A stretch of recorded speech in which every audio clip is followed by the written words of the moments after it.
Hello, welcome to my lesson on section 9.4 in chapter 9 for some accelerated math. First thing, on Friday, you were given 3 worksheets to review surface area of prisms, of pyramids, and of cylinders. So I quickly wanted to go through the answers. You probably wrote these down in a notebook because I'm sure you probably didn't have paper to print these worksheets out. So quickly check your answers for question numbers 1 through 5 on the first worksheet. Then check your answers for 1 through 5 on the second page of the worksheet.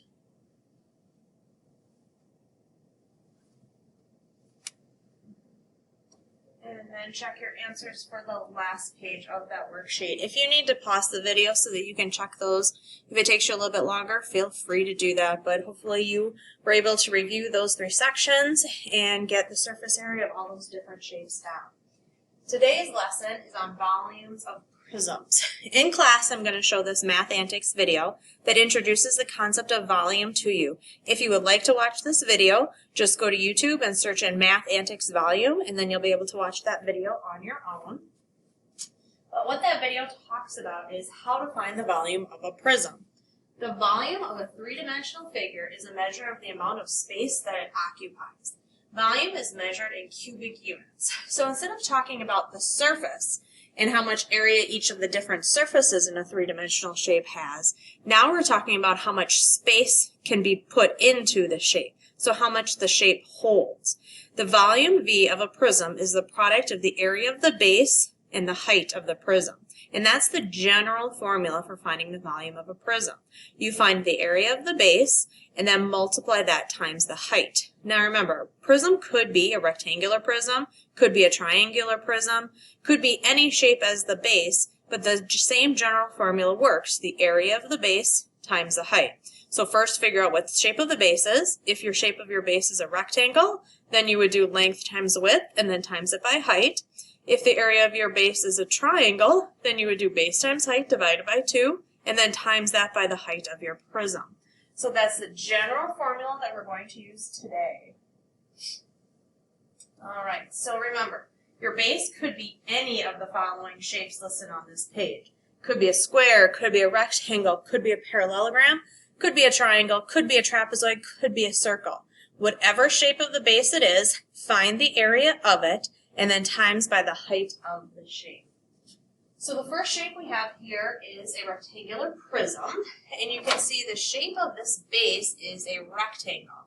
So first I'm going to find the area of that rectangle, which of course is 6 times 8, which is 48, and then I'm going to times that by the height of the shape, which is 15. So then 48 times 15 means that the volume of this rectangular prism is 720 yards cubed. Remember, area would be yards squared, but volume is yards cubed, because that's how much stuff would fit into the shape that we just had here. All right, next one is a triangular prism. Now this is a little bit trickier because of the way this shape is sitting here, but the base of this shape would be that triangle right there. And then the height, it should actually be sitting on that triangle, and your height would actually be 4 of that shape. So first, to find the area of the base, I would do 5.5 times 2 divided by 2, because that's how you find the area of a triangle, base times height divided by 2. Well, that leaves me with 5.5. Now I'm going to times that by the actual height of the prism, if it was sitting up correctly with the triangle on the bottom, which would be 4. So then 5.5 times 4 gives me a volume of 22 inches cubed for example 2.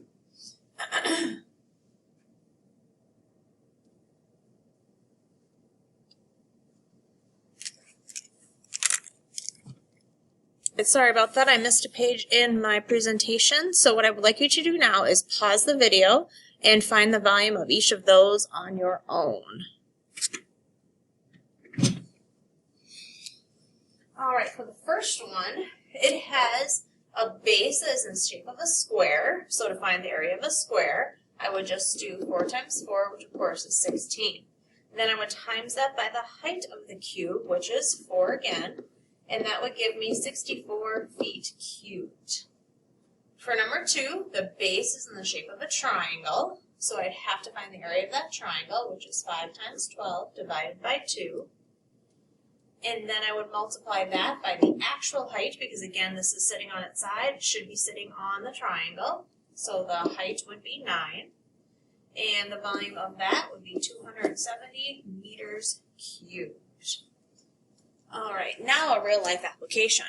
A movie theater designs 2 bags to hold 96 cubic inches of popcorn. So both of these bags hold the exact same volume of 96 cubic inches of popcorn. It says find the height of each bag. Which bag should the theater choose to reduce the amount of paper needed? So first we have to figure out the height of each bag, and then for part B, we're actually going to have to find the surface area of each bag. But of course, in order to find the surface area, we have to find the height first. So first I'm going to do bag A. Well, of course it is a rectangular prism, so the area of the base, because it is a rectangle, would be 3 times 4, which is of course 12, and then you times that by the height, and that would give you 96. Well, if I want to solve for the height, I would just have to divide by 12 on both sides. So that means the height of bag A should be 8. All right, bag B. So once again, this base is actually a square. And the area of the square would be 4 times 4, which is 16, times the height gives me, again, 96 is the volume. Then I would divide by 16 on both sides, and the height of this bag would be 6. So now I have the height of both of those bags. Now, for part B, I want to reduce or choose which bag should the theater choose to reduce the amount of paper needed. Well, in order to figure out how much paper is needed, that is the surface area. However, for my surface area, you're not going to put a lid on this popcorn container. So when you do the bottom, you're not also going to include the top. So that's a little bit different for the surface area. So what I mean by that is I'll start with bag A.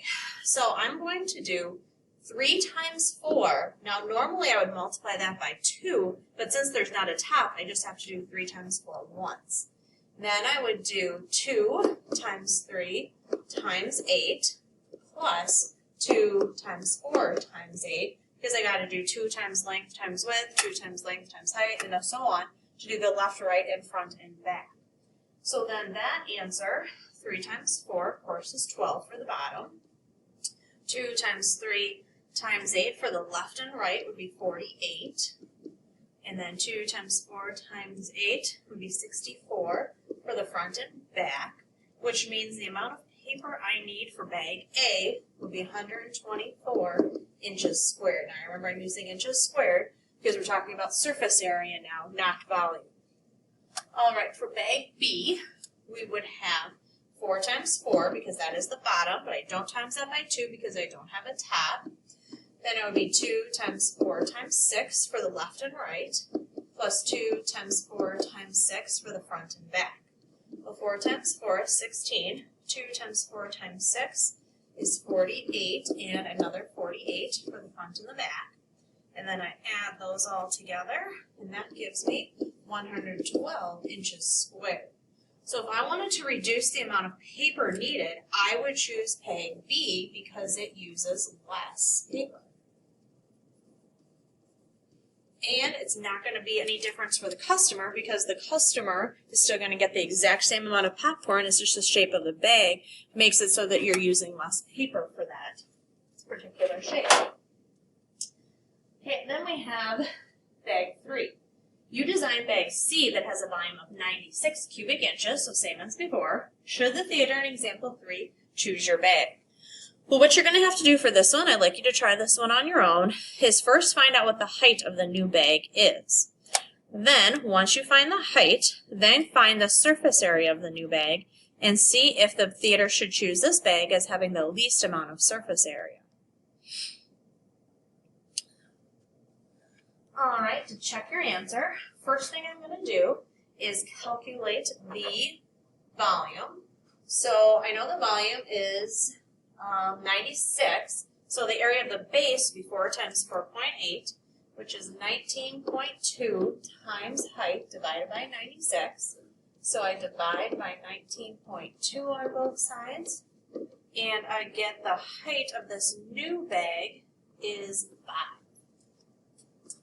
Okay, now I'm going to use that to find my surface area of bag C. So I would do 4 times 4.8. I don't times that by 2 because remember I don't have a top for this bag.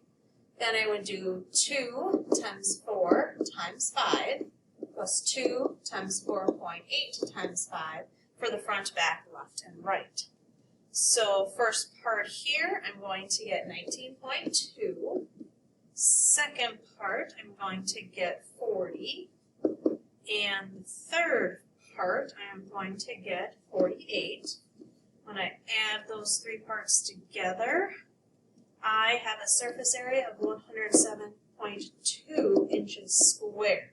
So should the theater choose this bag? Yes, because it has the least surface area. And of course, we'll save the movie theater money because they want to give the same product, but they want to use the less paper, which is going to save them money in the end. All right, you can open up bigideasmath.com. We'll get started on this homework assignment together. First question says, which types of units are used to describe volume? And the type of units that are used to describe volume is, of course, cubic units. Number 2 says, which best explains how to find the volume of the prism? And the correct answer is find the area of the base and then multiply it by its height. All right, and then which best describes volume and surface area of an object? So volume is the amount of space it occupies, so you should drag that one to that spot. And then the surface area is the sum of the area of all its faces, so you should drag that to that spot. All right, thank you for watching the video. If you have any questions, just let me know.